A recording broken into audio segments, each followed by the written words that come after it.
610లో ఇస్లాం ఆవిర్భవించింది. మొదట మక్కా, మదీనాల్లో ఇస్లాం విస్తరించింది. ఆ తర్వాత మత విస్తరణ, మత మౌఢ్యం ప్రారంభమయ్యాయి. ఇస్లామిక్ దురాక్రమణ అనగానే 11వ శతాబ్దం నాటి గజనీ, ఘోరీ వీరిద్దరే హైలైట్ గా కనిపిస్తారు. 11వ శతాబ్దానికి ముందు అసలు ఇస్లామిక్ దురాక్రమణే జరగనట్టు మన చరిత్ర పుస్తకాల్లో చూపిస్తూ ఉంటారు. 7వ శతాబ్దం నుంచే ఇస్లామిక్ దండయాత్రలు జరిగితే 400 ఏళ్ల పాటు ఇస్లామిక్ సైన్యాలకు చుక్కలు చూపించి హిందుస్థాన్ అంటేనే వణికేలా చేసిన మహావీరుల చరిత్రలను ఎందుకు దాచిపెట్టారు? 637 నుంచి 670 వరకు అంటే 33 ఏళ్ల పాటు పదుల సంఖ్యలో దురాక్రమణలు చేసిన ఇస్లామిక్ సైన్యాలు భారత భూమిపై మట్టిని కూడా తాకలేకపోయాయి. అందుకు కారణమైన నేషనల్ హీరోల గురించి మన ముందరి తరాలకు చెప్పాలా వద్దా?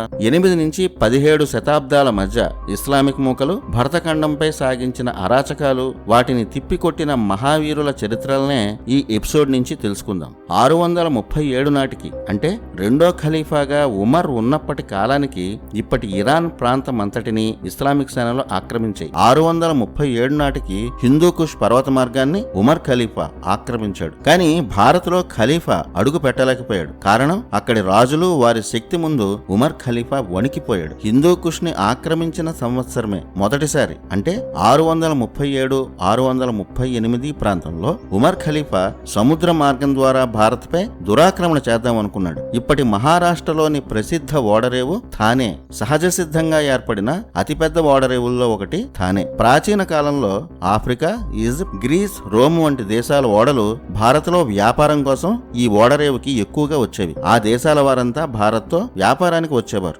ఏనాడు ఆక్రమించాలన్న ఉద్దేశంతో రాలేదు. కారణం, భారత రాజులు సైన్యాల శక్తికి భయపడి. కానీ అప్పటికే వరుసగా అన్ని రాజ్యాలు గెలిచిన ఉమర్ ఖలీఫా భారత్ను కూడా సులువుగా గెలిచేయవచ్చు అనుకున్నాడు. అలా ఉమర్ ఖలీఫా 638లో తన సైన్యాలతో నౌకల మీద తానే సముద్ర తీరానికి యుద్ధానికి వచ్చాడు. అప్పటికి మహారాష్ట్ర, గుజరాత్ ఈ రెండు ప్రాంతాలను సౌరాష్ట్ర అనేవారు. ఆ సౌరాష్ట్రను శక్తివంతుడైన చాళుక్యరాజు విజయాదిత్యుడు పాలిస్తున్నాడు. ఉమర్ ఖలీఫా నౌకాదళ సైన్యాలు అత్యుత్సాహంతో థానే ఓడరేవుకు చేరుకున్నాయి. సౌరాష్ట్ర తీరమంతా చాళుక్య విజయాదిత్య నౌకాదళమే కాపు కాస్తోంది. ఖలీఫా నౌకలను విజయాదిత్య నౌకలు చుట్టుముట్టాయి.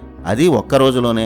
ఆనాడు ఇస్లామిక్ నౌకలు ఒక్కటి మిగలలేదు. మొత్తం తగలబెట్టి విజయాదిత్య సైన్యాలు సముద్రంలో ముంచేశాయి. చాళుక్య సైన్యాలను చూసి వణికిపోయిన ఉమర్ ఖలీఫా మరో నౌకలో పారిపోయాడు. అటు ఒకేసారి దాడి చేద్దామన్న అత్యుత్సాహంలో ఉమర్ ఖలీఫా కొన్ని నౌకలను ఇప్పటి గుజరాత్ సముద్ర తీరంలో ఉన్న భరుకచ్చానికి పంపాడు. ఇప్పుడు ఆ ప్రాంతాన్ని భరూచ్ అంటున్నారు. అక్కడికి వెళ్లిన ఇస్లామిక్ సేనల్లో ఒక్క నౌక గాని, సైన్యం గాని తిరిగి రాలేదు. అందరినీ విజయాదిత్య సేనాని సంహరించాడు. వ్యాపార కేంద్రంలో సంపదలు దోచుకోవడానికి వచ్చిన ఖలీఫా విజయాదిత్యకు భయపడి మళ్లీ హిందుస్థాన్ వైపు చూడలేదు. యుద్ధం అనే ఆలోచన కూడా చేయలేదు. ఇస్లాం పుట్టిన 25 ఏళ్లలోనే 1-2 మినహా పెద్ద పెద్ద రాజ్యాలను ఓడించి అసలు ఓటమినే చూడని ఖలీఫా భారత్లో అడుగు కూడా పెట్టలేకపోయాడు. ఒకచోట కాదు, 2 చోట్ల దారుణంగా ఓడిపోయాడు. ఆ ఓటమికి చాలా కాలం ఉమర్ ఖలీఫా కుంగిపోయాడు. ఇంత పెద్ద విజయగాథను ఏ హిస్టరీ బుక్ లోనైనా మన చరిత్రకారులు రాశారా? ఇవే కదా పిల్లలకు చెప్పాల్సిన చరిత్ర.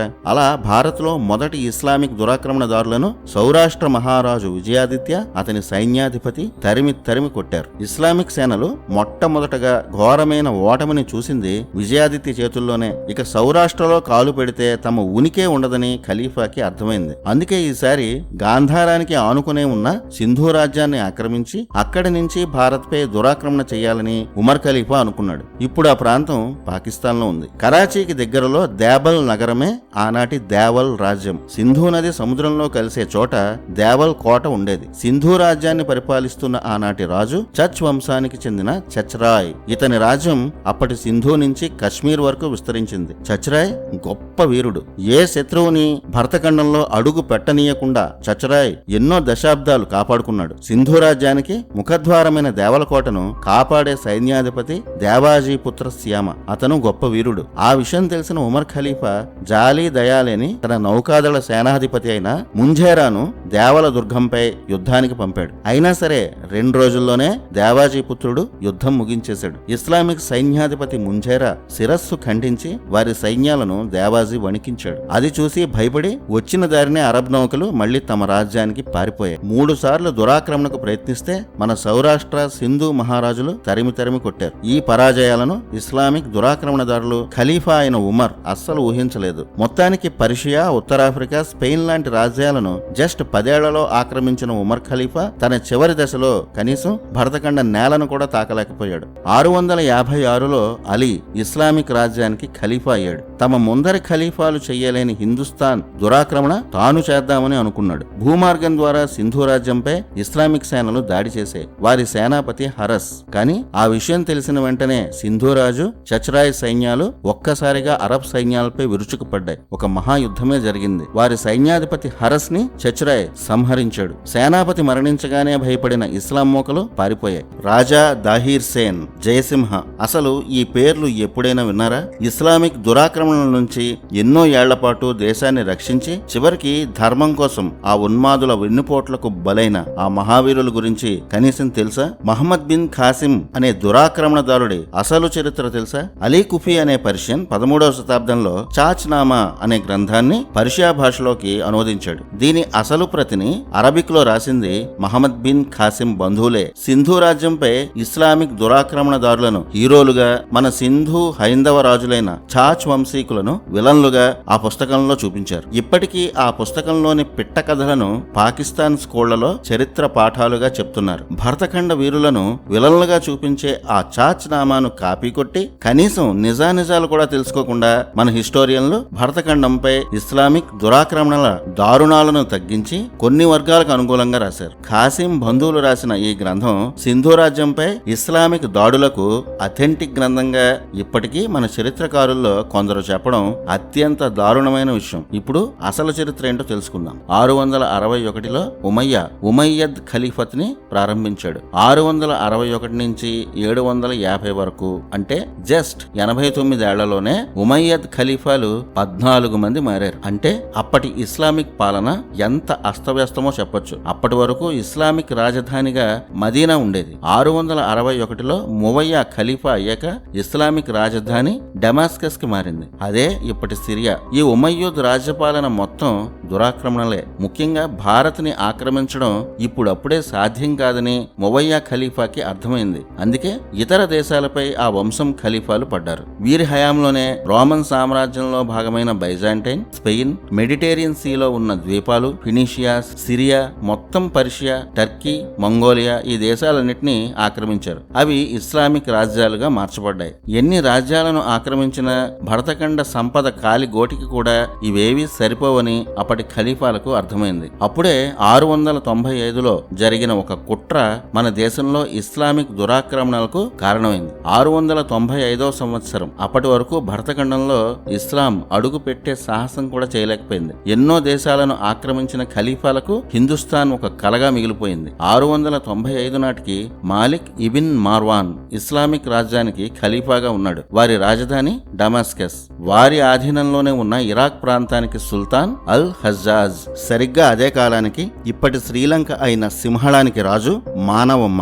ఇతన్నే మానవర్మ అని కూడా పిలుస్తారు. ఇతను బౌద్ధుడు. ఇస్లాం పుట్టక ముందు నుంచే అరబ్బులు శ్రీలంక తీరానికి వ్యాపారానికి వచ్చేవారు. ఇస్లాం వచ్చిన తర్వాత అరబ్ ప్రాంతాల నుంచి ముస్లింలు శ్రీలంకకు వ్యాపారం కోసం వచ్చేవారు. అలా అల్ హజీజ్ సింహళంలో ఎందరో మహిళలను బంధించి ఖలీఫాను ఆనందపరచడం కోసం 695వ సంవత్సరంలో ఒక పెద్ద నౌకలో బానిసలుగా పంపించాడు. ఈ విషయం తెలిసిన సముద్రపు దొంగలు మహిళలతో ఉన్న ఓడను దొంగిలించారు. ఆ ఓడలో ఉన్న ఇస్లామిక్ సైన్యాన్ని సముద్రపు దొంగలు చంపేశారు. ఈ విషయం ఇరాన్ సుల్తాన్ అల్ హజీజ్ కి తెలిసింది. అప్పుడే అతనికి ఒక దురాలోచన వచ్చింది. 660 నుంచి 695 వరకు 35 ఏళ్ల పాటు ఎన్నిసార్లు ప్రయత్నించినా సింధు రాజ్యాన్ని ఇస్లామిక్ సైన్యాలు గెలవలేకపోయాయి. ఎన్నోసార్లు అల్ హజీజ్ సైన్యాలు సింధురాజు ముందు ఓడిపోయాయి. ఆ కోపం, పగ అతనిలో ఉండిపోయాయి. అప్పుడు ఖలీఫాకు బహుమతిగా వెళ్తున్న ఓడను సింధురాజే దొంగిలించాడని, ఆ కారణంతో అతనిపై యుద్ధం ప్రకటించాలని అల్ హజీజ్ ఖలీఫాకు సమాచారం పంపించాడు.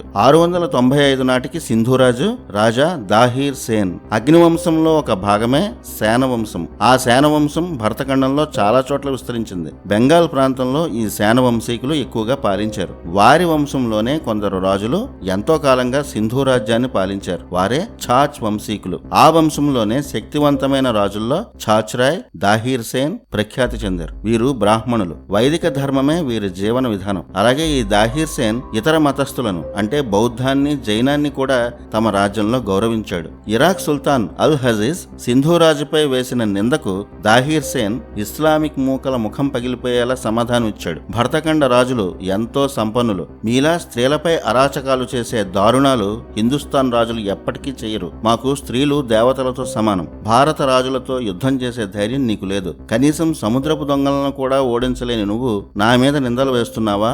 ధైర్యం ఉంటే యుద్ధానికి రా.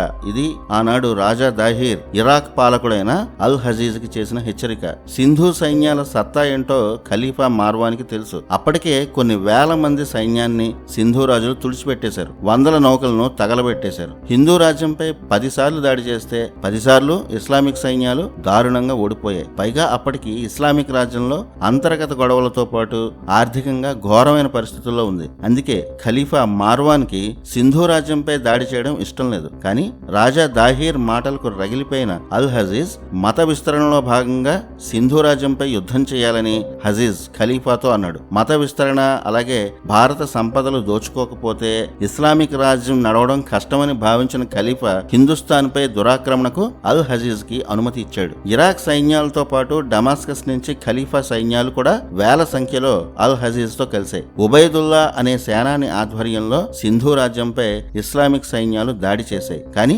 రాజా దాహీర్ సేన్ మహావీరుడు. వచ్చిన సైన్యాలను వచ్చినట్టే సంహరించాడు. దాహీర్ సేనల ముందు ఇస్లామిక్ సైన్యాలు భయంతో పరుగులు పెట్టాయి. అతి దారుణంగా ఇస్లామిక్ సైన్యాలు ఓడిపోయాయి. మొదటి దాడిలో సింధు రాజ్యంలో ఇస్లాం మూకలు అడుగు కూడా పెట్టలేకపోయాయి. సింధు రాజ్యానికి అతి కీలకమైన జలదుర్గం దేవళ దుర్గం. ఈ దుర్గం గురించి లాస్ట్ ఎపిసోడ్ లో కూడా చెప్పుకున్నాం. ఇప్పుడు పాకిస్తాన్ లో ఉన్న దేబల్ ప్రాంతమే ఆనాటి దేవళ్ దుర్గం. సముద్ర ముఖద్వారంలో ఉండే దేవళ దుర్గానికి రాజా దాహీర్ కుమారుడు వీరుడు అయిన జయసింహ కాపు కాచి ఉన్నాడు. అతన్ని దాటి ఎవరు సింధు రాజ్యంలో ప్రవేశించలేరు. అంతటి శక్తివంతుడు. సింధు రాజ్యంలో ఇస్లామిక్ సైన్యాలు ఘోరంగా ఓడిపోయాయని ఖలీఫాకు తెలిసింది. ఈసారి ఖలీఫా తన నౌకాదళం అంతటిని సింధు రాజ్యంపై దాడికి పంపాడు. వీరంతా మొదట దేవళ దుర్గాన్ని ఆక్రమిద్దాం అనుకున్నారు. కానీ ఈ యుద్ధాన్ని ముందే ఊహించిన జయసింహ ఇస్లామిక్ మూకల కన్నా ముందే అన్ని ఏర్పాట్లు చేసుకుని శత్రు సైన్యాల కోసం ఎదురు చూస్తున్నాడు. వారి నౌకలు కనిపించడమే ఆలస్యం. వాటిని అగ్నికి ఆహుతి చేశాడు. ఖలీఫా నౌకలు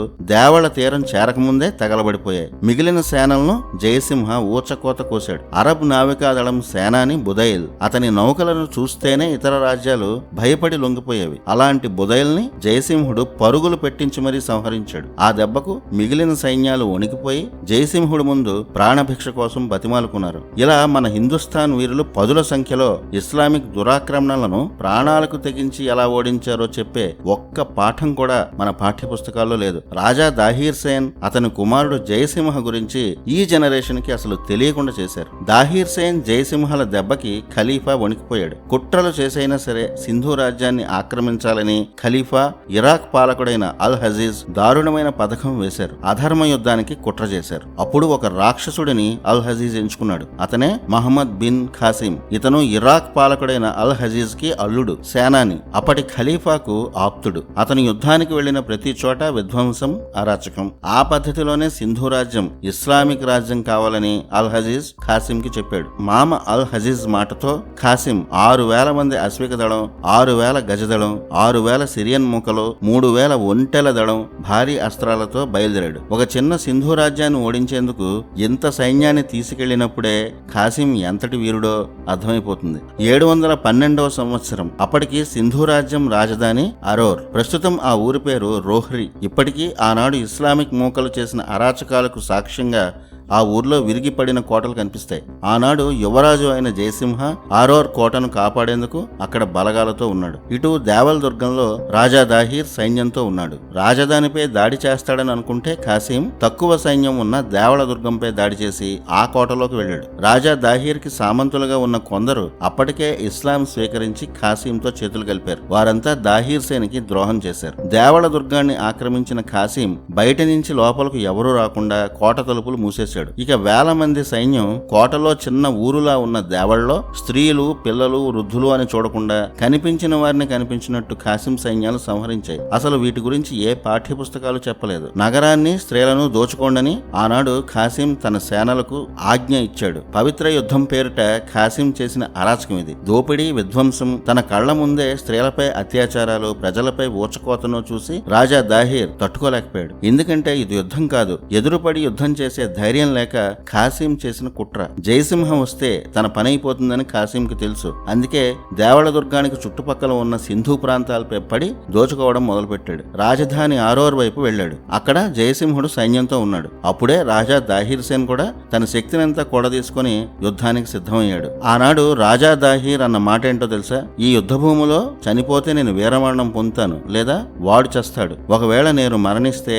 నా బలిదానం చరిత్రలో గుర్తుండిపోతుంది అని. పాపం రాజా దాహీర్ భవిష్యత్ సెక్యులర్ చరిత్రకారుల స్వభావం తెలియక అమాయకంగా అన్నాడు. అసలు రాజా దాహీర్ చరిత్రే మన పాఠ్య పుస్తకాల్లో ఎక్కడా కనిపించదు. ఉన్న 2-3 లైన్లలో దాహీర్ గురించి రాసిందంతా అతని వీరత్వాన్ని అవమానించే పాఠమే. 712లో సింధు రాజధాని ఆరోర్లో జరిగిన యుద్ధం దేశ చరిత్రను మార్చేసింది. ఆనాడు రాజా దాహీర్ సేనలకు, ఖాసిం సైన్యాలకు భీకర యుద్ధం జరిగింది. ఆ యుద్ధంలో రాజా దాహీర్ సేనపై వెనక నుంచి బాణాలు వేసి ఖాసిం సేనలు కుట్ర చేశాయి. అంత వయసులోనూ రాజా దాహీర్ కొన ఊపిరి వరకు పోరాడి వీరమరణం పొందాడు. ఇక్కడ చరిత్ర పుస్తకాల్లో హిస్టోరియన్లు దారుణమైన తప్పులు రాశారు. సాక్షాత్తు ఖాసిం బంధువులే రాసిన చాచ్నామా అనే చరిత్ర పుస్తకంలో ఖాసింను పొగుడుతూ వాళ్ళు రాశారు. అదే అచ్చంగా కాపీ కొట్టి మన చరిత్రకారులు రాశారు. అదేంటంటే రాజా దాహీర్ తలను ఖాసిం ఖండించి తన మామకు బహుమతిగా ఇచ్చాడట. ఇది పాకిస్తాన్ చరిత్ర పాఠాల్లో ఉంటుంది. ఖాసింని పొగడాలన్న అత్యుత్సాహంలో మన హిస్టోరియన్లు కూడా అదే అబద్ధాన్ని ఇప్పటికీ చెప్తుంటారు. కానీ అసలు ఆ ఘట్టమే జరగలేదు. అది శుద్ధ అబద్ధం. చివరికి తెగింది ఖాసిం తలే, అది కూడా ఖలీఫా చేతిలోనే. అదెలాగో చూడండి. రాజా దాహీర్ వీరమరణం పొందిన జయసింహ ఆధ్వర్యంలో సింధు సైన్యాలు పోరాడాయి. అప్పటికే రాజ్యంలో స్త్రీలను రక్షించేందుకు బ్రాహ్మణాబాద్ అనే రాణివాసంలో సురక్షితంగా జయసింహుడు ఉంచాడు. ఆ విషయం తెలిసిన ఖాసిం ఆ కోట వైపు సైన్యాలను పంపాడు. బ్రాహ్మణాబాదులో రాజా దాహీర్ భార్య లాడీరాణి కత్తిపట్టి ఇస్లామిక్ మూకలతో యుద్ధం చేసింది. అంతటి వీరనారి లాడీరాణి. కొన ప్రాణం ఉన్నంత వరకు సింధు సైన్యాలు ఇస్లామిక్ మూకలను రాణులు, స్త్రీలు ఆక్రమించనివ్వలేదు. లాడీరాణి ఖడ్గ విద్య ముందు ఖాసిం కూడా ఏమీ చేయలేకపోయాడు. అలా ఖాసింకు ఆ కోటను ఆక్రమించేందుకే చాలా రోజులు పట్టింది. చివరికి కోటలోకి ఖాసిం రాగానే అతని దృష్టి అంతఃపురంలో ఉన్న స్త్రీలపై పడింది. వారి చేతుల్లో అత్యాచారాలకు గురయ్యే కన్నా మరణించడం మేలని లాడీరాణి, ఆమె అనుచర స్త్రీలు అనుకున్నారు. జౌహార్ అనే అగ్నిని వెలిగించారు. ఆ మంటల్లో పడి అందరూ ప్రాణాలు వదిలారు. మన దేశంలో రాజులు వీరమరణం పొందగానే జౌహార్లో పడి భార్యలు మరణించే దారుణం మొదలైనది ఈ ఖాసిం లాంటి ఉన్మాదుల వల్లే. ఆ దారుణాలకు కారణం ఇస్లామిక్ దురాక్రమణలు, వారు స్త్రీలపై చేసిన అత్యాచారాలు. ధర్మం కోసం, దేశం కోసం మరణించిన ఆ వీర నారీమణుల పరాక్రమం గురించి మన చరిత్ర పుస్తకాల్లో ఒక్క లైనైనా ఉందా? తన రాజ్యాన్ని, తన ప్రజలను కాపాడేందుకు జయసింహ కొన్నాళ్లు అజ్ఞాతంలో గడపాల్సి వచ్చింది. సింధు చుట్టుపక్కల ప్రాంతాలన్నింటినీ ఖాసిం ఆక్రమించాడు. ఆ యుద్ధంలో ఖాసిం దోచుకున్న సంపద ఇప్పటి లెక్కలో 1000 కోట్లుంటుంది. అప్పటికి ఆర్థికంగా నానా కష్టాలు పడుతున్న ఇస్లామిక్ రాజ్యానికి ఈ సంపదలో 3 వంతులు ఖాసిం అప్పగించాడు. అందుకు ఖాసింకి భారీ నజరానాలు కూడా దక్కాయి. ఆ విజయ గర్వం, అహంకారంతో భరతఖండాన్నే ఆక్రమించేయగలను అనే అతి విశ్వాసం ఖాసింకి వచ్చింది. పంజాబ్ వైపు ఖాసిం కన్ను పడింది. అప్పటికి పంజాబ్ లో కనౌజ్ ఒక చిన్న రాజ్యం. అసలే అక్కడ ఉండేది రాజపుత్రులు. వారి శౌర్యం గురించి ఖాసింకి ఏమీ తెలియదు. అప్పటి కనౌజ్ రాజు రాయ్ హరిచంద్ర.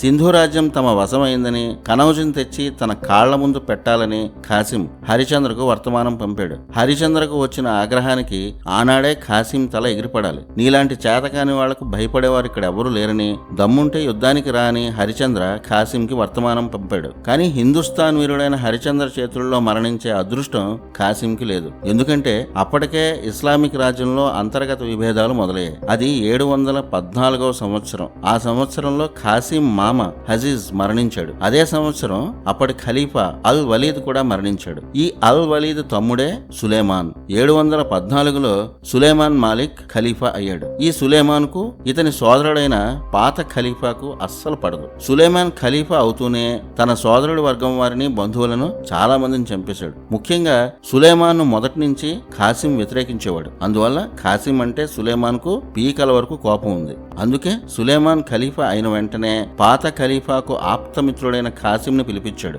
అతను వచ్చి రాగానే సులేమాన్ ఖలీఫా అందరి ముందే ఖాసిం తలను ఖండించాడు. సింధు రాజ్యాన్ని అల్లకల్లోలం చేసి సర్వనాశనం చేసి ఇక్కడి ధర్మాన్ని నాశనం చేసిన ఖాసిం ఖలీఫా చేతుల్లోనే దిక్కులేని చావు చచ్చాడు. ఖాసిం మరణాన్ని కూడా గౌరవప్రదంగా మార్చాలని మన హిస్టోరియన్లు పడిన ఆరాటం అంతా ఇంత కాదు. ఇక్కడ కూడా పాకిస్తాన్ చరిత్ర పుస్తకం అయిన చాచ్నామానే మన వాళ్ళు కాపీ కొట్టారు. ఆ కట్టుకథ ఏంటంటే, రాజా దాహీర్ కుమార్తెలను బంధించి బాగ్దాదులో ఉన్న ఖలీఫాకు బహుమతిగా ఖాసిం ఇచ్చాడట. అయితే అప్పటికే తమను ఖాసిం అత్యాచారం చేశాడని ఆ అమ్మాయిలు ఖలీఫాకు చెప్పారట. అది విని కోపంతో తాను ఎంత చెప్తున్నా వినకుండా ఖాసిం కు ఖలీఫా మరణదండన విధించారట. ఇది ఆ కట్టుకథ. కట్టుకథ అని ఎందుకు అంటున్నామంటే, ఖాసిం సమయానికి అసలు బాగ్దాదే లేదు గనక. అప్పటికి ఇస్లామిక్ రాజధాని డెమాస్కస్. లేని బాగ్దాద్ కి ఖాసిం ఎలా వెళ్ళాడు? బాగ్దాద్ నగరాన్ని నిర్మించినదే 762లో. మహమ్మద్ ఖాసిం తన చావును వెతుక్కుంటూ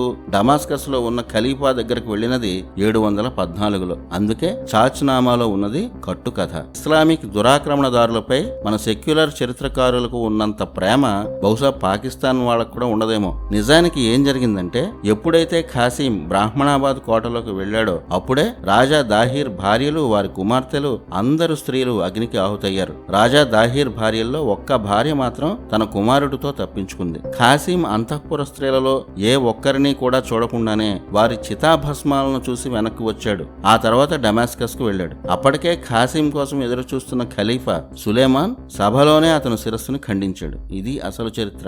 అతను చేసిన కర్మలకు తగిన ఫలితం అనుభవించాడు. ఖాసిం మరణించగానే సింధు రాజ్యంలో అతని ప్రతినిధులుగా ఉన్న ప్రతి ఒక్కరిని జయసింహుడు సంహరించాడు. మళ్లీ సింధు రాజ్యం జయసింహుడి వశమైంది. జయసింహకు భయపడి మిగిలిన ప్రాంతాల్లో ఉన్న ఇస్లామిక్ పాలకులు కూడా ఆఫ్ఘనిస్తాన్కి పారిపోయారు. అరోర్, దేవళదుర్గం, బ్రాహ్మణాబాద్ కోటలు మళ్లీ జయసింహుడి అధీనంలోకి వచ్చాయి.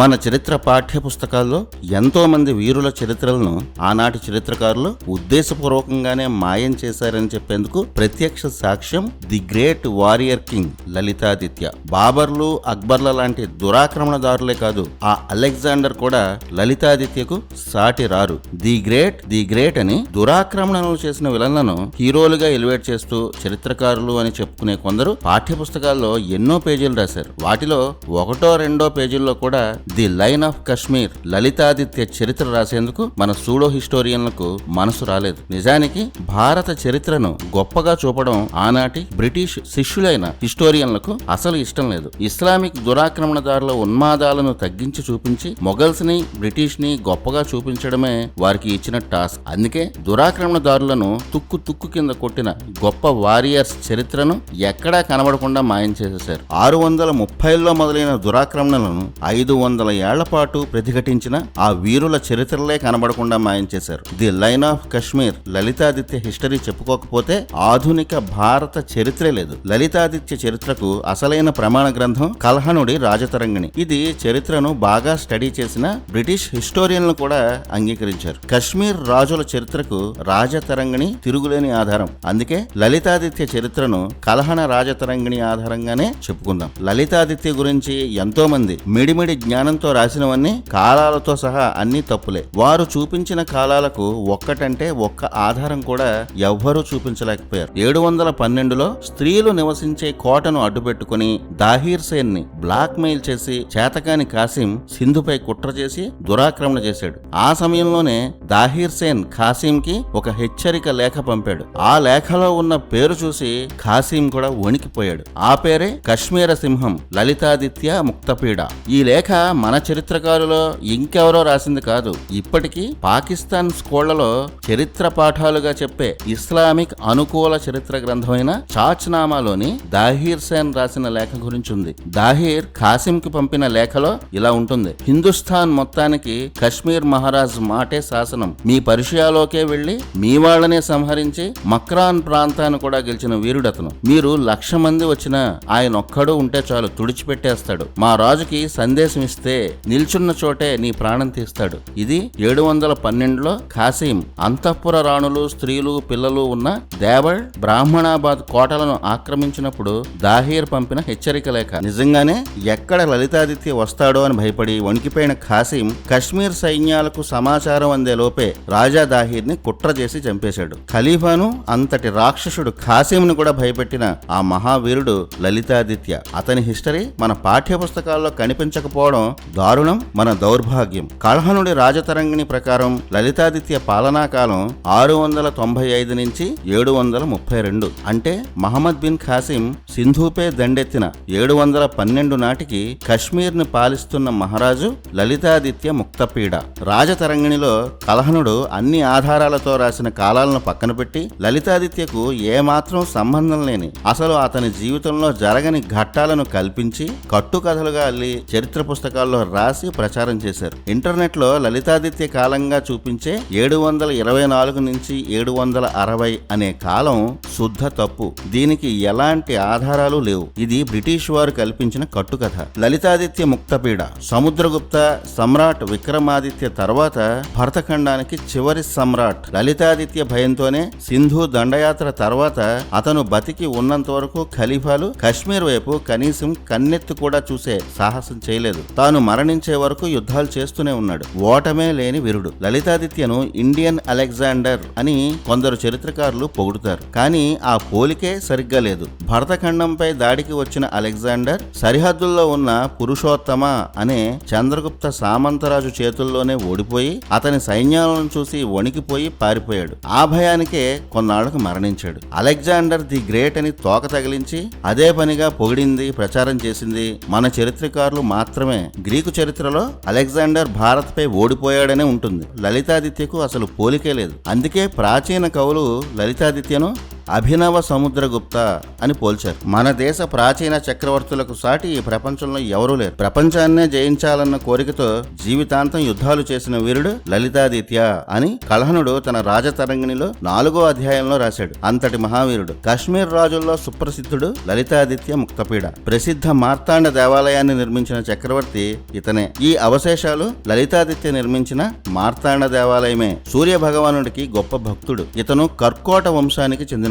ఇది కశ్మీర రాజవంశాల్లో ప్రాచీన వంశం. సమ్రాట్ విక్రమాదిత్యలాగే 20వ ఏటనే లలితాదిత్య రాజు అయ్యాడు. మన ప్రాచీన రాజులకు ఉన్న కోరికే ఇతనికి ఉండేది. లలితాదిత్య కూడా సమ్రాట్ అవ్వాలనుకున్నాడు. హిందూ రాజ్యం అంతటిని ఒక ఛత్రం కిందకు తెచ్చి సమ్రాట్ విక్రమాదిత్య తర్వాత ఆ ఘనత సాధించిన చివరి చక్రవర్తి కూడా లలితాదిత్యే. అటు మధ్య ఆసియా నుంచి బెంగాల్ వరకు, ఇటు దక్షిణాపథం వరకు తన రాజ్యాన్ని లలితాదిత్య విస్తరించాడు. ఆనాటికి కశ్మీరే ప్రధాన కేంద్రం. లలితాదిత్య వీరత్వాన్ని, అతని సమర్థతను చూసి చాలా రాజ్యాలు యుద్ధాలతో అవసరం లేకుండానే స్వాగతించాయి. అప్పటికి మధ్య భారతంలో కన్యాకుబ్జ రాజు యశోవర్మ శక్తివంతుడు. అతను కూడా లలితాదిత్యలాగే సమ్రాట్ అవ్వాలనుకున్నాడు. ఇద్దరి మధ్య యుద్ధం జరిగింది. చివరికి లలితాదిత్య ఆధిపత్యాన్ని యశోవర్మ అంగీకరించాడు. అలా 705 నాటికే కశ్మీర్ నుంచి కళింగ అంటే ఇప్పటి ఒడిషా, గౌడ అంటే ఇప్పటి బెంగాల్ వరకు లలితాదిత్య సామ్రాజ్యం విస్తరించింది. అప్పటి రాష్ట్రకూటులు, చాళుక్యులు, సింధు రాజులు, మధ్యలో ఉన్న రాజులందరూ లలితాదిత్య ఆధిపత్యాన్ని అంగీకరించిన వారే. ఎందుకంటే ఆపద వచ్చిందని కబురు పెడితే చాలు మెరుపులా వచ్చి లలితాదిత్య ఆ రాజ్యాలను రక్షించేవాడు. అంతేకాదు అప్పటికే ఇస్లామిక్ దురాక్రమణలు, వారి ఆగడాల గురించి లలితాదిత్యకు బాగా తెలుసు. వారితో ధర్మయుద్ధాలు పనికి రావని కూడా అతనికి తెలుసు. అందుకే ఇస్లామిక్ దురాక్రమణలను ఎదిరించేందుకు ఒకే మాటపై నడిచే రాజ్యాలు, సైన్యాలు ఉండాలని లలితాదిత్య అనుకున్నాడు. అది సాధించాడు కూడా. ప్రపంచంలో ఎంతో శక్తివంతమైన రాజ్యాలను నెలల్లోనే ఆక్రమించిన ఖలీఫా సైన్యాలు సుమారు 400 ఏళ్ల పాటు హిందుస్థాన్ లో ఒక్క చోట కూడా స్థిరంగా జెండా పాతలేకపోయారు. అది మన ధర్మవీరుల వీరత్వం. ఇలాంటి గొప్ప గొప్ప చారిత్రక గాథలు పిల్లల పాఠాలుగా ఉండాలి. మన దురదృష్టం మన చరిత్ర పుస్తకాల్లో ఎందుకు పనికిరాని పాఠాలే ఉంటాయి. ఈ ఘన చరిత్రలను ఆనాటి చరిత్రకారులు పూర్తిగా మాయం చేశారు. 712లో సింధు ఆక్రమణ సమయంలో దాహీర్ సమాచారం లలితాదిత్యకు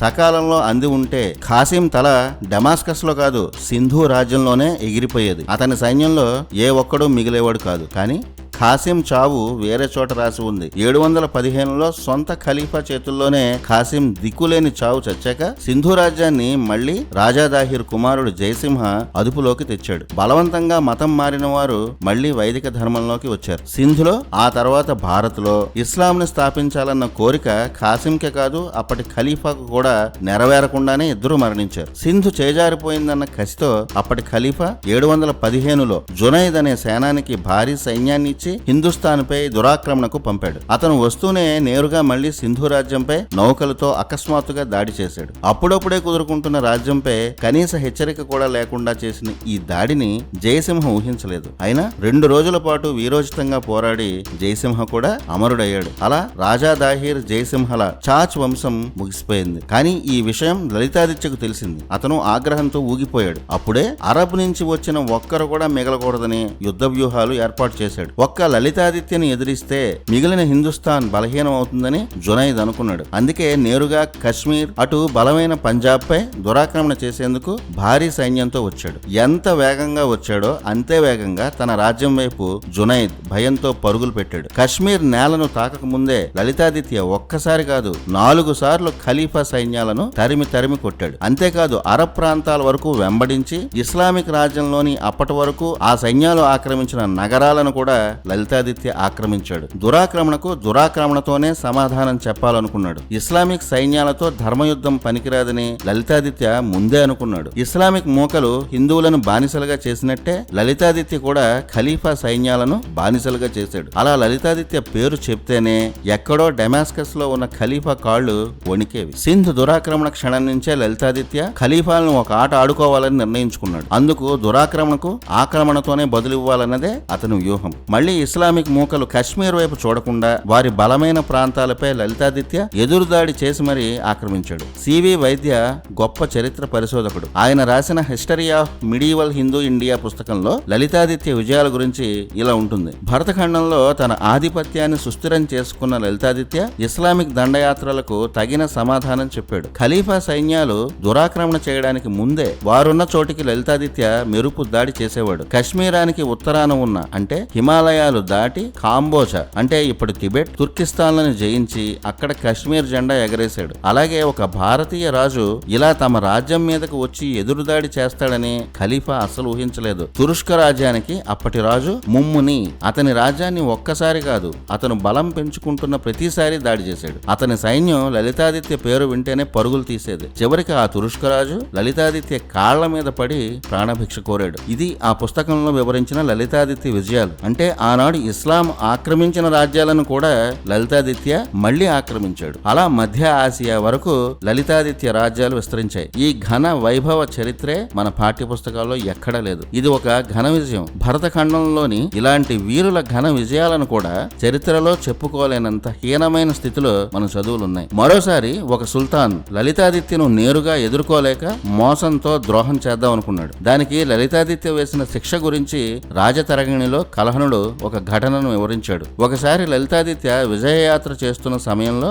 ఒక అరబ్ వ్యక్తి తీవ్ర గాయాలతో వచ్చాడు. తాను సైకత సముద్ర తీరంలో ఉన్న ఒక చిన్న రాజ్యానికి మంత్రినని తన రాజు ప్రమాదంలో ఉన్నాడని సాయం కోరేందుకు వచ్చానని లలితాదిత్య పాదాల మీద పడ్డాడు. శరణు కోరిన వారికి సాయం చేయడం మన భారత రాజులు పాటించే ధర్మం. వెంటనే భారీ సైన్యంతో లలితాదిత్య బయలుదేరాడు. 15 రోజులు ఎడారిలో ప్రయాణించాలి కాబట్టి అందుకు సరిపడా నీళ్లు ఆహారంతో వెళ్లారు. 15 రోజులు దాటినా ఆ మంత్రి చెప్పిన రాజ్యం రాలేదు. తెచ్చుకున్న నీరు ఆహారం అయిపోయి సైనికులు సొమ్మసిల్లిపోయారు. అప్పుడు ఆ మోసగాడు అసలు విషయం చెప్పాడు. నిన్ను ఈ ఎడారిలో చంపేందుకే మా సుల్తాన్ పంపించాడని, ఇక్కడ ఎంత దూరం వెళ్లినా నీరే దొరకదని, దాహంతోనే చస్తారని చెప్పాడు. అప్పుడు లలితాదిత్య ఏమాత్రం బెదరలేదు. ఆ ఎడారిలో కొంత దూరం వెళ్లి ఆగాడు. అతను ఎప్పుడూ తనతో పాటు తెచ్చుకునే ఒక భారీ శూలాన్ని ఆ ప్రాంతంలో బలంగా దించాడు. అంతే, అక్కడి నుంచి నీళ్లు ఉబికి వచ్చాయి. అక్కడో బావి ఏర్పడింది. అంతేకాదు ఆ మోసగాడైన మంత్రిని, దురాక్రమణ చేయాలనుకున్న సుల్తాన్ని, అక్కడ సైన్యాన్ని పూర్తిగా సంహరించి ఆ రాజ్యాన్ని తన రాజ్యంలో కలిపేసుకున్నాడు. లలితాదిత్యకు భూగర్భ జలశాస్త్రంలో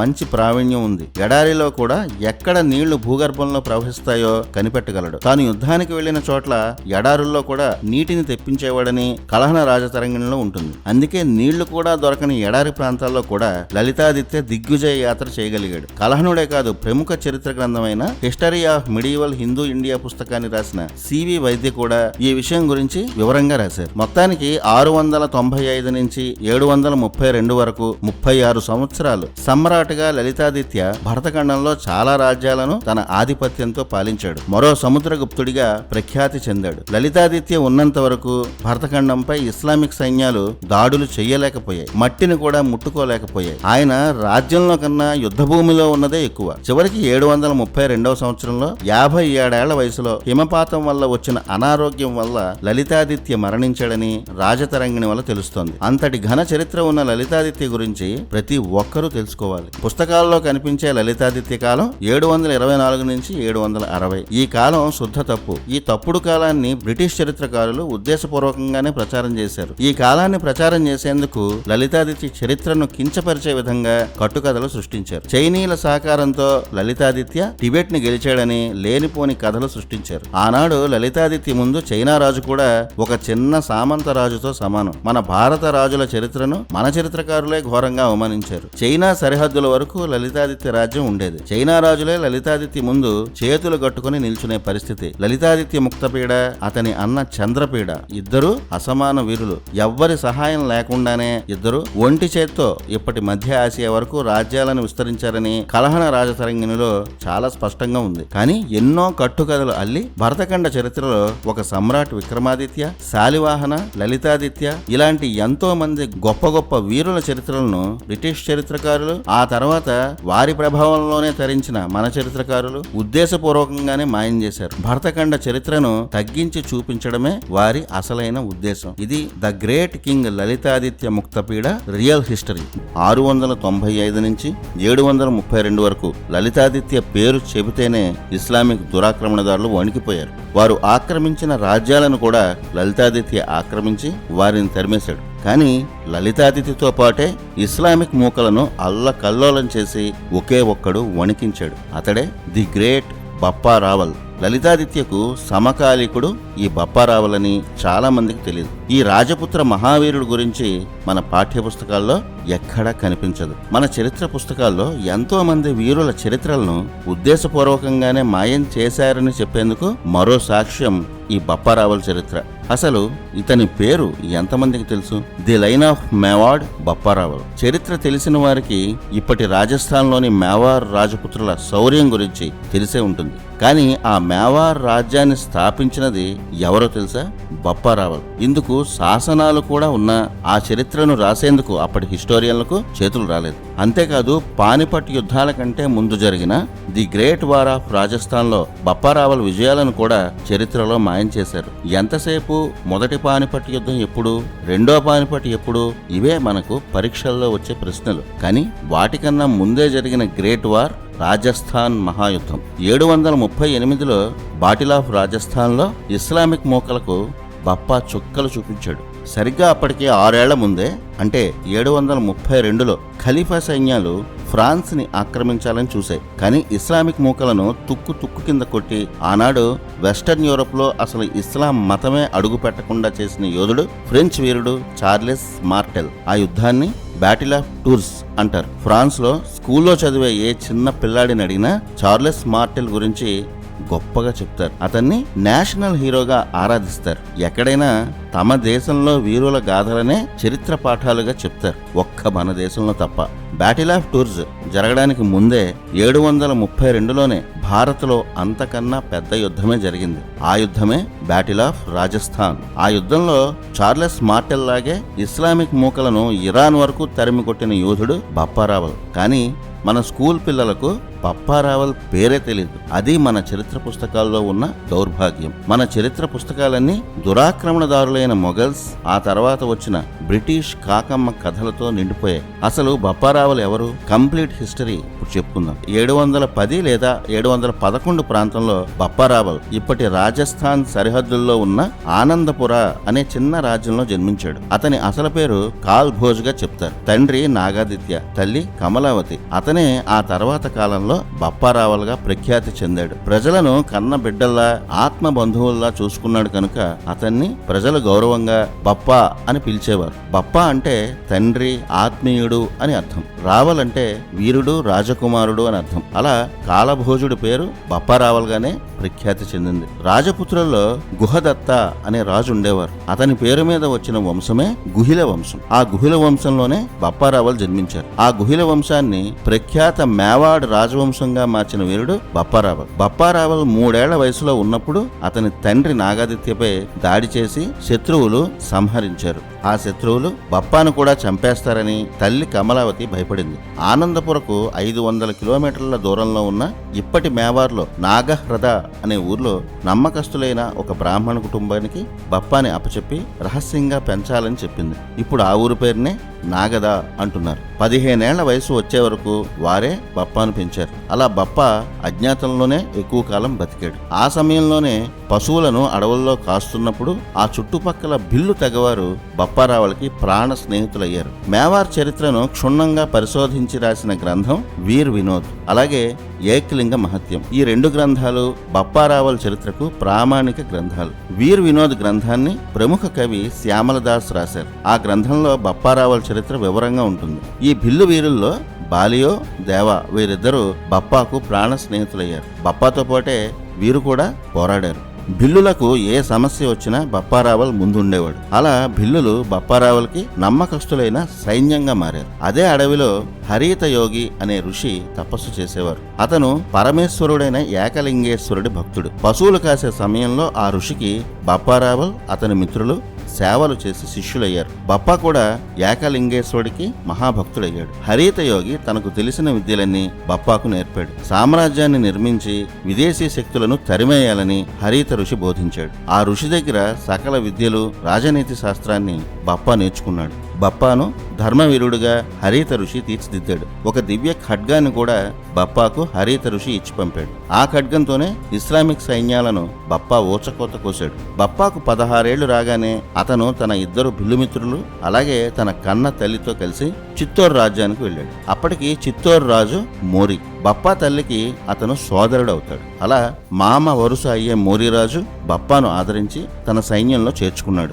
మహావీరుడైన బప్పా 17 ఏళ్లకే సైన్యాధిపతి స్థాయికి వచ్చాడు. 17 ఏళ్లకే బప్పాను సైన్యాధిపతి చేసినందుకు మిగిలిన రాజ ఉద్యోగులు వ్యతిరేకించారు. ఇది జరుగుతుండగానే 728వ సంవత్సరం వచ్చింది. ఆ సంవత్సరం భరతఖండంపై అతిపెద్ద ఇస్లామిక్ దురాక్రమణ జరిగింది. ఈ దురాక్రమణకు ముందు ఏం జరిగిందో చెప్పుకోవాలి. 712లో సింధు దురాక్రమణ తర్వాత 714లో ఖలీఫా జునైద్ అనే సేనానిని భారత దురాక్రమణకు పంపాడు. అతను కశ్మీర్పై దండయాత్ర చేశాడు. ఆనాడు లలితాదిత్య ధాటికి ఇస్లామిక్ సైన్యాలు వేల సంఖ్యలో తుడిచిపెట్టుకుపోయాయి. ప్రాణాలు మిగిలితే చాలు అనుకుని జునైద్ పారిపోయాడు. కానీ ఆ పరాభవంతో ఖలీఫా జునైద్ చాలా కాలం రగిలిపోయారు. మళ్ళీ ఆ జునైదే భారీ సైన్యంతో 728లో ఒకేసారి భారత సరిహద్దులపై అన్ని రాజ్యాలపై దురాక్రమణ చేసేందుకు వచ్చాడు. కశ్మీర్ దెబ్బ తెలుసు కాబట్టి జునైద్ చిత్తోర్పై దాడి చేసి ఉత్తరాదిని ఆక్రమించాలని వెళ్ళాడు. మరో 30,000 సైన్యాన్ని దక్షిణాది వరకు ఆక్రమించేందుకు అప్పటి గుజరాత్ మీదకు, గుర్జర రాజ్యం మీదకు పంపాడు. కానీ సౌరాష్ట్ర వైపు వెళ్లిన సైన్యాలను అవని జనాశ్రయ పులకేసి సర్వనాశనం చేశాడు. ఈ భారత చరిత్రలో ఒక వెలుగు వెలిగిన పులకేసి చక్రవర్తుల గురించి పూర్తి చరిత్ర నెక్స్ట్ ఎపిసోడ్లో చెప్పుకుందాం. అలా 728లో జునైద్ సైన్యాలు చిత్తోరుపై దాడికి వస్తున్నాయి. అప్పటికే 19 ఏళ్ల బప్పారావల్ సాహసం గురించి లలితాదిత్యకు తెలుసు. అందుకే ముందుగానే అతనికి సమాచారం అందించాడు. విషయం తెలుసుకున్న చిత్తోర్ రాజు మోరీ కంగారు పడ్డాడు. చిత్తోర్లో ఉన్న పెద్ద పెద్ద వీరులు కూడా భయపడ్డారు. అప్పుడే అందరూ వెనకడుగు వేసిన సమయంలో నాకు 5,000 మంది సైన్యాన్ని ఇస్తే ఆ మ్లేచ్చులను ఊచకోత కోస్తాను అని రాజు ముందు నిలబడిన వీరుడు బప్పారావల్. అప్పటికి అతని వయసు 19 ఏళ్లే. అంతకు ముందే బప్పారావల్ చేసిన గొప్ప పని తన చుట్టూ ఉన్న రాజ్యాలను అప్రమత్తం చేయడం. ఈ ఇస్లామిక్ దురాక్రమణల గురించి చాళుక్యరాజు పులకేసి, గుర్జరుల రాజు అయిన నాగభటులకు సమాచారం అందించి సైన్యాలను సిద్ధం చేసుకోమని చెప్పాడు. చరిత్రలో చెప్పినట్టు మన రాజుల్లో ఐక్యత లేదన్నది శుద్ధ తప్పు. ఆనాడు రాజపుత్రులు, చాళుక్యులు గుర్జర రాజ్యాలపై ఒకేసారి జునైద్ వేల సైన్యాన్ని పంపినా వారిపై 3 రాజులు కలిసి పోరాడి దేశాన్ని కాపాడారు. చిత్తోర్ దగ్గర 30,000 సైన్యంతో జునైద్ కాపు కాశాడు. చిత్తోర్ కోటను ఆక్రమించేందుకు సిద్ధమయ్యాడు. కానీ ఒక్కసారిగా దుమ్ము రేపుతూ బప్పారావల్ అతని 5,000 సైన్యం విరుచుకుపడింది. ఎక్కడి నుంచి సైనికులు వస్తున్నారో, ఎవరు మరణిస్తున్నారో కూడా జునైద్కి చాలాసేపు అర్థం కాలేదు. జునైద్కి యుద్ధం యుద్ధం చేసే అవకాశమే బప్పా ఇవ్వలేదు. 5,000 సైన్యంతో బప్పా 30,000 జునైద్ సైన్యాన్ని ఊచకోత కోశాడు. ముఖ్యంగా యుద్ధంలో దిగగానే బప్పారావల్ చేసిన మొదటి పని జునైద్ వెంటపడి పరిగెత్తించి అతని శిరస్సుని తన ఖడ్గంతో ఎగరగొట్టాడు. సైన్యం మధ్యలో పడిన జునైద్ తలను చూసి ఇస్లామిక్ మూకలు భయంతో పరుగులు తీశాయి. అయినా బప్పా వారిని వదలలేదు. బప్పా సైన్యాలు వారి వెంట పడి మరీ వారందరినీ సంహరించాయి. జునైద్ విజయంతో తిరిగి వస్తాడని సింధు సరిహద్దుల్లో వేచి చూస్తున్న సైన్యాలపై కూడా బప్పారావల్ మెరుపు దాడి చేసి తరిమి కొట్టాడు. అలా ఇప్పటి ఆఫ్ఘనిస్తాన్ లో ఉన్న ఘజనీ వరకు బప్పా ఆక్రమించాడు. అక్కడ బప్పా సైన్యాల ధాటికి ఎగిరి పడుతున్న ఖలీఫా సైన్యాల తలలు చూసి అప్పటి గజనీ పాలకుడు వణికిపోయాడు. బప్పా కాళ్లపై పడి ప్రాణభిక్ష కోరాడు. తన కుమార్తెని ఇచ్చి వివాహం చేసి బప్పాను సుల్తాన్ని చేశాడు. అలా ఇరాన్ సరిహద్దు వరకు బప్పారావల్ సైన్యాలు ఇస్లామిక్ మూకలను తరిమేశాయి. ఇరాన్ సరిహద్దులో రాజపుత్రుల జెండా పాతి ఇది దాటి వస్తే ప్రాణాలతో తిరిగి వెళ్లరని బప్పా ఖలీఫాకు హెచ్చరిక పంపాడు. ఆ దెబ్బకు బప్పారావల్ ఉన్నన్నాళ్లు భరతఖండం వైపు చూసే ధైర్యం కూడా ఖలీఫా చేయలేదు. ఇదే బ్యాటిల్ ఆఫ్ రాజస్థాన్ గా, రాజస్థాన్ మహాయుద్ధంగా ప్రఖ్యాతి చెందింది. దీని గురించి మన చరిత్ర పుస్తకాల్లో ఎక్కడా మనకు కనబడదు. ఇస్లామిక్ సైన్యాలపై అపూర్వమైన విజయాన్ని బప్పారావల్ సాధించాడు. అతను విజయాన్ని మాత్రమే కాదు, భరతఖండాన్ని ఆక్రమణ నుంచి కాపాడాడు. ఇరాన్ సరిహద్దు నుంచి తిరిగి వస్తూ ఖలీఫాపై తన ఘన విజయానికి గుర్తుగా తన పేరు మీద ఒక నగరానికి శంకుస్థాపన చేశాడు. బప్పారావల్ విజయానికి గుర్తుగా ఉన్న ఆ నగరమే రావల్పిండి. ప్రస్తుత పాకిస్తాన్ లో ఉన్న రావల్పిండి అనే ఊరు బప్పారావల్ ఇస్లామిక్ మూకల మీద సాధించిన విజయానికి గుర్తుగా నిర్మించిన నగరం అని ఎంతమందికి తెలుసు? బప్పారావల్కి ఎన్నో వివాహాలు జరిగాయి. కానీ అతని పట్టమహిషి మాత్రం తన మామ చిత్తోర్ రాజు అయిన మోరే ఒకగానొక కుమార్తె. ఆ తర్వాత మోరీ మరణించాక చిత్తోర్ రాజుగా బప్పారావల్ సింహాసనం అధిష్ఠించాడు. తన రాజ్యాన్ని మేవాడ్ వరకు విస్తరించాడు. 763 వరకు మేవాడ్ ని పాలించిన బప్పా ఆ తర్వాత 50 ఏళ్ల వయసులో తన కుమారుడికి రాజ్యం అప్పగించి సన్యాసం స్వీకరించాడు. మిగిలిన వయసంతా ఏకలింగేశ్వరుడి సేవలో గడిపాడు. గుహిల రాజపుత్ర వంశంలో బప్పారావల్ 9వ రాజు. రాజస్థాన్ యుద్ధం విజయం తర్వాత మేవాడ్ అనే పేరుతో రాజవంశాన్ని బప్పారావల్ స్థాపించాడు. అందుకు కారణం ఆయన అజ్ఞాతంలో ఉన్న సమయంలో తనను ధర్మవీరుడిగా మార్చిన ప్రాంతం మేవాడ్ ప్రాంతంలోని నాగహ్రద. ఆ ప్రాంతమే ప్రస్తుతం మేవార్లో ఉన్న నాగ్దా. బప్పా గురువు హరిత యోగి తపస్సు చేసిన ప్రాంతం అది. అలాగే ఏకలింగేశ్వరుడు తనని అనుగ్రహించిన ప్రాంతంగా బప్పారావల్ అదే ప్రాంతంలో మేవాడ్ రాజ్యాన్ని స్థాపించాడు. అక్కడ ఒక ప్రసిద్ధ ఏకలింగ క్షేత్రాన్ని నిర్మించాడు. ఇప్పటికీ రాజస్థాన్ లో ప్రసిద్ధ క్షేత్రాల్లో ఒకటి బప్పారావల్ అభివృద్ధి చేసిన ఏకలింగ క్షేత్రం. అలా తన వంశనామాన్ని కాదని తనను ఇంతటి వాడిని చేసిన మేవాడ్ మట్టినే తన వంశనామంగా మార్చుకున్న గొప్ప దేశభక్తుడు బప్పారావల్. ఇది కదా మన పిల్లలకు చెప్పాల్సిన పాఠం. ఇది కదా అసలైన దేశభక్తుడి కదా. మన చరిత్ర పుస్తకాల నిండా దురాక్రమణలను, ఆ దురాక్రమణలు చేసిన దుర్మార్గులను హైలైట్ చేసే పాఠాలే కనిపిస్తాయి. ఆనాటి బప్పారావల్ సహా మేవాడ్ రాజవంశంలో ఎంతో మంది రాజులు భరత భూమిని ధర్మవీరులై కాపాడారు. ఆ వంశీకులే ఇప్పటి సిసోదియాలు. అలాగే మొఘల్స్ కి చుక్కలు చూపించిన రాణా ప్రతాప్ ఈ వంశీకుడే. మొఘల్స్ దురాక్రమణ సమయంలో కూడా చిత్తోర్ని, మేవాడ్ని ఏమీ చేయలేకపోయారు. శతాబ్దాల పాటు పౌరుషం, ప్రతిఘటనలతో భరతఖండం కోసం ఎన్నో త్యాగాలు చేసిన గొప్ప దేశభక్తులు, ధర్మవీరులు బప్పారావల్ వంశీకులు. అందుకే బప్పారావల్ ది గ్రేట్. ఇది మన చరిత్రలో మాయం చేసిన బప్పారావల్ అసలైన చరిత్ర. జై హింద్.